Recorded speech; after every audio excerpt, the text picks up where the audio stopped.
এই ভিডিওতে দেখাবো কিভাবে এই ডিজাইনের মাপ অনুযায়ী আর্টবোর্ড ফিট করবেন। এই পিছনে যেই সাদা ব্যাকগ্রাউন্ডটা দেখতেছেন এটাকে আর্টবোর্ড বলে। আর যে ডিজাইনটা দেখতেছেন এ দেখেন একটা বাউন্ডারি আছে। এই বাউন্ডারি থেকেও এই আর্টবোর্ডের সাইজ কিন্তু আরো অনেক বেশি আছে, লেফট সাইড রাইট সাইড দুই পাশে। এখন আমরা এই ডিজাইনের মাপ অনুযায়ী আর্টবোর্ডটাকে সেট করব।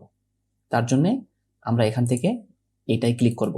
তারপর আমরা যদি এই সাইড থেকে আমরা টেনে আনি তাহলে এই পাশ এভাবে কমে যাবে, এই পাশেও একইভাবে টেনে আনতে হবে,